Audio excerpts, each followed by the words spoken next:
Hi students, in last class we learned about the Kirchhoff laws, Wheatstone bridges, right?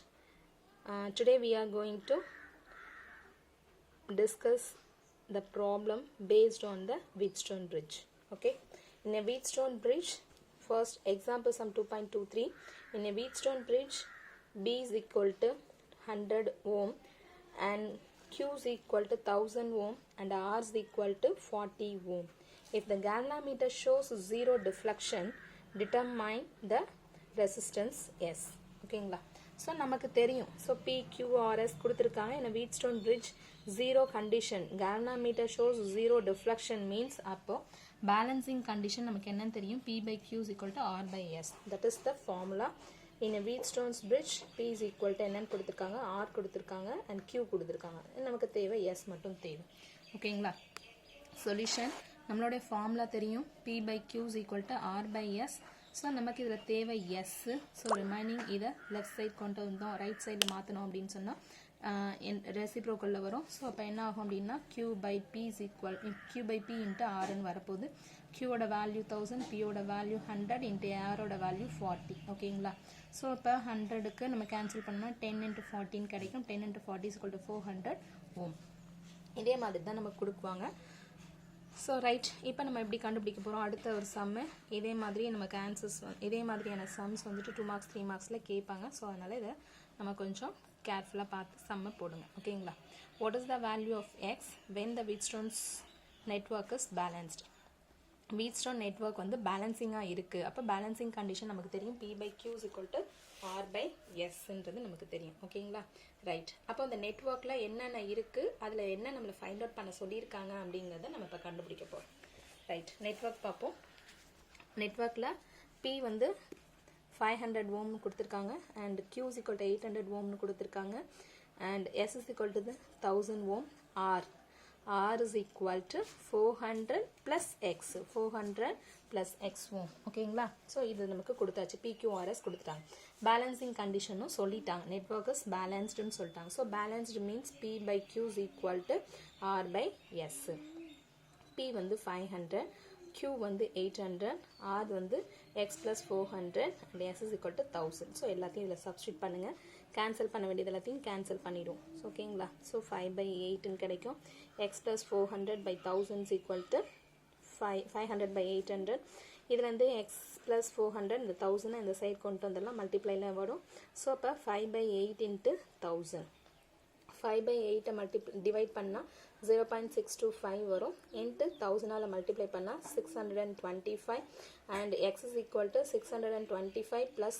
400 இந்த side வந்துச்சுன்னா minus 400 so 625 minus 400 which is equal to X is equal to 225 ohms ஓகேங்களா இதே மாதிரி நமக்கு sums வந்து கேட்டுட்ருப்பாங்க so அதனால் சம்மை வந்து நம்ம அழகாக ஈஸியாக அதாவது கிவன் என்ன கொடுத்துருக்காங்க அந்த கிவனை பார்த்துட்டு அண்டர்ஸ்டாண்ட் பண்ணிக்கிட்டு நெக்ஸ்ட் ஒன் வந்துட்டு என்ன கொஷின் கேட்டிருக்காங்க அப்படிங்கிறது ரெண்டையும் நம்ம அண்டர்ஸ்டாண்ட் பண்ணிட்டோம் அப்படின்னு சொன்னால் டெஃபினட்டாக நமக்கு ப்ராப்ளத்துடைய ஃபார்முலா என்னன்னு தெரிய வந்துடும் ஸோ ஈஸியாக நம்மளால் சால்வ் பண்ணிட முடியும் ஓகேங்களா right next we move on metre bridge so metre பிரிட்ஜ்னா என்ன what is main concept and then எதுக்காக இதை யூஸ் பண்ண போகிறோம் ஓகேங்களா metre bridge is the another form of Wheatstone bridge and it consists of uniform manganese wire AB of 1 meter length ஓகேங்களா நம்மளுடைய metre bridge அப்படிங்கிறது என்ன அப்படின்னு சொன்னால் this is a Wheatstone bridge இன்னொரு form of Wheatstone bridge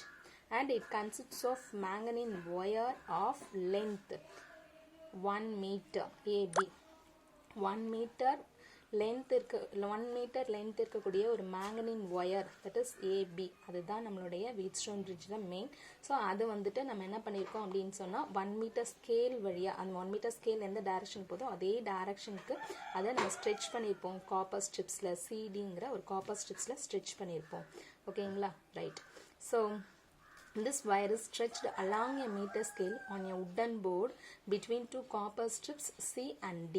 Okay, between these two copper strips, another copper strips E is mounted to enclose the two gaps G1 and G2.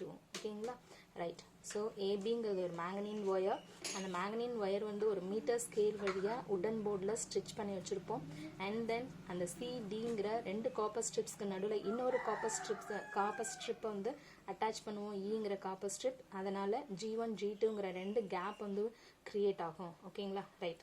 In between the gap, இந்த கேப்பில் நம்ம என்ன பண்ண போகிறோம் அப்படின்னு சொன்னால், an unknown resistance P is connected in between the gap G1 and the standard resistance or the known resistance Q is connected in between the gap G2. ஓகேங்களா? Right. So இப்போ இது ரெண்டுமே நம்ம கனெக்ட் பண்ணிட்டோம். அண்ட் தென் ஃபைனலாக இன்னொன்று என்ன செய்வோம் அப்படின்னு சொன்னால், a jacky J is connected to the copper strips or the terminal E across the through the galvanometer G higher resistance, galvanometer G and higher resistance HR. And that means a jacky is connected to the terminal E through the galvanometer G and higher resistance HR. ஓகேங்களா?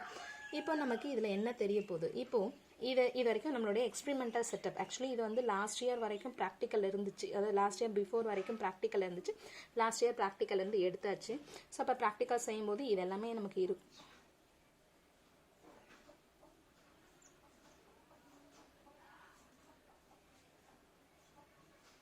இப்போ இது நம்ம என்ன செய்வோம் அப்படின்னு சொன்னால், metal bridge இருக்கா என்னன்னு ஒரு ரைட். இப்போ என்ன செய்கிறோம் அப்படின்னா, இந்த ஜாக்கியை இந்த நம்மளுடைய இந்த காப்பர் மேங்கனீன் ஒயர் இருக்கு இல்லையா, அந்த மேங்கனீன் ஒயரில் டச் பண்ணி மூவ் பண்ணிகிட்டே இருக்கும் பொழுது இங்கே என்ன ஆகும், இந்த galvanometer ஏல வச்சா ஒரு சைடு டிஃப்ளெக்ஷன் காட்டும், பியில் வைக்கும்போது ஆப்போசிட் சைடில் டிஃப்ளெக்ஷன் காட்டும். ஏபி 2 சைட்லையும் நம்ம பிளேஸ் பண்ணும்போது, ஜாக்கியை கொண்டு போய் பிளேஸ் பண்ணும்போது galvanometer shows opposite deflection. That means in between the wire ஏபிக்கு நடுவில் இந்த galvanometer என்ன ஆகும், 0ங்கிற பாயிண்ட்டை ரீச் பண்ணி தான் அதுக்கு ஆப்போசிட் டைரெக்ஷனில் போகும். ஸோ அந்த 0 எங்கே, that is the balancing condition. அந்த 0 எங்கன்னு நம்ம கண்டுபிடிக்கணும். அதுதான் நம்மளுடைய பேலன்சிங் கண்டிஷன். ஓகேங்களா? The exact position of jacky on the wire can be read on the scale. ஓகேங்களா? ஸ்கேல் வச்சு நம்மளால் ரீட் பண்ணிக்க முடியும். Right. A Lakeland cell and a key are connected across the ends of the bridge wire. A Lakeland cell and key are connected across the ends of the bridge wire. பிரிட்ஜில் அந்த wire connect பண்ணிக்கணும் இல்லையா, அதனுடைய end வழியாக நம்ம என்ன பண்ணியிருப்போம், ஒரு லெக்லாண்ட் செல்லையும் ஒரு பேட்டரியும் கீயையும் நம்ம கனெக்ட் பண்ணிட போகிறோம். ஓகேங்களா? Right. The position of the jockey on the wire is adjusted. The position of the jockey on the wire is adjusted so that the galvanometer shows 0 deflection. Galvanometer 0 deflection காட்டும். Let the point be J. Let the point be J. அந்த பாயிண்ட்டை நம்ம J அந்த இதுக்குள்ளேயே இந்த J இதை வந்து measure பண்ணுறோம். ஃப்ரம் ஏலேருந்து இந்த J வரைக்கும் இருக்கக்கூடிய லென்த்தை மெஷர் பண்ணோம் அப்படின்னு சொன்னால் தட் லென்த் இஸ் L1. ஓகேங்களா? Next one remaining and AJ and JB of the bridge wire now replace the resistance R and S of the Wheatstone bridge. Then இப்போ என்ன நடக்க போகுது அப்படின்னா, பொசிஷன் ஆஃப் த ஜாக்கியை வந்து நம்ம அட்ஜஸ்ட் பண்ணுறோம். அப்படி அட்ஜஸ்ட் பண்ணும்பொழுது நமக்கு வந்து galvanometer ஷோஸ் 0 டிஃப்ளெக்ஷன் காட்டும். அந்த J வரைக்கும் இருக்கிறத மெஷர் பண்ணுறோம். ஸோ J வரைக்கும் இருக்கிறத மெஷர் பண்ணும்போது AJ is equal to L1, JB is equal to L2 நம்ம எடுத்துக்கிறோம். ஓகேங்களா? அதுக்கு அடுத்த செட் என்ன பண்ண போகிறோம் அப்படின்னு சொன்னால், PQவை நம்ம சேஞ்ச் பண்ணுவோம், இன்டர்சேஞ்ச் பண்ணுவோம். அதை இன்டர்சேஞ்ச் பண்ணுறது எப்படின்னு நான் அப்புறம் சொல்கிறேன். இப்போது இது P, இது Qன்னு எடுத்துட்டோம். L1 வந்து Rன்னு எடுத்துக்கிட்டோம் அப்படின்னா L2வை வந்து Sன்னு எடுத்துப்போம். L2வை Sன்னு எடுத்துப்போம். ஓகேங்களா? நம்மளுடைய பேலன்சிங் கண்டிஷன் நமக்கு தெரியும். What is the balancing condition? P/Q is equal to R/S. ஓகேங்களா? இதில் P/Qங்கிறது நமக்கு P தெரியாது, Qங்கிற வேல்யூ நமக்கு தெரியும். ஸோ இப்போ என்ன செய்ய போகிறோம் அப்படின்னா R dash, பிகாஸ் இதனுடைய கம்பிக்குன்னு ஒரு இண்டிவிஜுவல் ரெசிஸ்டன்ஸ் வேல்யூ இருக்கும். ஓகேங்களா? அந்த இண்டிவிஜுவல் ரெசிஸ்டன்ஸ் வேல்யூ தான் R டேஷ்னு எடுத்துக்கிறோம். So R dash into AJ divided by R dash into JB. So R dash L1 divided by R dash L2. ஓகேங்களா? ரைட். R dash கேன்சல் ஆகிட்டா கூட balancing இருக்கக்கூடிய L1 by L2ங்கிற value நமக்கு கிடைக்கும். வேர் R dash is the resistance per unit length of the wire. So A by P/Q is equal to AJ by JB. ஏன்னா R dash cancel ஆயிடுச்சு. AJங்கிறது L1, JBங்கிறது L2. So இதில் நமக்கு தெரிகிறது Qங்கிறது known resistance, Pங்கிறது unknown resistance. Therefore unknown resistance P is equal to Q into L1 by L2. Now the bridge wire is soldered at the ends of the copper strips due to imperfect contact. So நம்ம imperfect contact means நம்மளால வந்து அது பர்ஃபெக்டாக solder பண்ணலை அப்படின்னு சொன்னால் some resistance might be introduced at the contact. So these are called end resistance. இப்போ this error can be eliminated if another set of readings are taken with P and Q are interchanged and the average value of P is found. நம்ம வந்து solder பண்ணியிருக்கோம் வயரை வந்து நம்ம என்ன பண்ணியிருக்கோம் அப்படின்னா மேக்னின் வயரை நம்ம two end of the copper ஸ்ட்ரிப்ஸில் வந்து சால்டர் பண்ணியிருக்கோம். So due to the imperfect contact, suppose imperfect means வந்துட்டு நம்மளால் பர்ஃபெக்டாக சால்டர் பண்ணலை, கான்டாக்ட் பர்ஃபெக்டாக இல்லை அப்படின்னா நம்மளோட கிடைக்கக்கூடிய சம் ரெசிஸ்டன்ஸ் வேல்யூ என்ன ஆகும் அப்படின்னு சொன்னால் பர்ஃபெக்டாக இருக்காது. ஸோ அந்த எரரை நம்ம ரெக்டிஃபை பண்ணணும் அப்படின்னு சொன்னால் என்ன செய்யலைன்னா அகெயின் இந்த எக்ஸ்பெரிமெண்ட்டாக ரிப்பீட் பண்ணோம். அப்படி ரிப்பீட் பண்ணும்போது என்ன செய்வோம் அப்படின்னு சொன்னால் P and Qவை இன்டர்சேஞ்ச் பண்ணிடுவோம். P and Qவை இன்டர்சேஞ்ச் பண்ணி மறுபடியும் சேம் ப்ரொசீஜரை ரிப்பீட் பண்ணணும். To find the specific resistance of the material of the wire in the coil P and the radius R and length L of the wire is measured.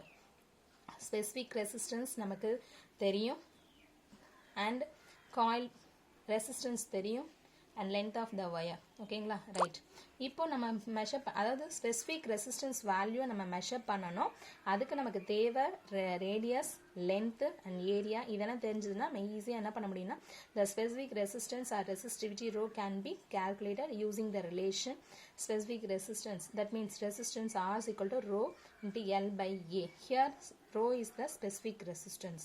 So resistance value நம்ம இங்கே கண்டுபிடிச்சிட்டோம். அந்த resistance வச்சு rho is equal to RA by L. RA by L இது நம்மளுடைய formula. இந்த ஃபார்முலாவில் நம்ம சப்ஸ்டிட் பண்ணிட்டோம் அப்படின்னு சொன்னால் நம்மளுடைய ஸ்பெசிஃபிக் ரெசிஸ்டன்ஸ் கண்டுபிடிச்சலாம்.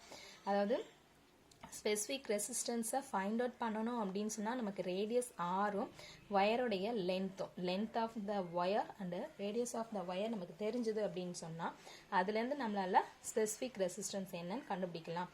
நமக்கு ஃபார்முலா ஸ்பெசிஃபிக் ரெசிஸ்டன்ஸ்க்கு formula rho is equal to RA by L. First லெசனில் படிச்சிருப்போம் RA by L. ஸோ ஆறுங்கிறத நம்ம இங்கே ஃபைண்ட் அவுட் பண்ணிட்டோம் ரெசிஸ்டன்ஸ் அது இருக்குது. அண்ட் தென் ஆறு எல்லுக்கு எல் இருந்துச்சுன்னா ஏரியாவை நம்மளால் கண்டுபிடிச்சிட முடியும். ஸோ அதை வச்சு சப்ஸ்டியூட் பண்ணிவிடுங்க. Rho equal to resistance P area by R square by L.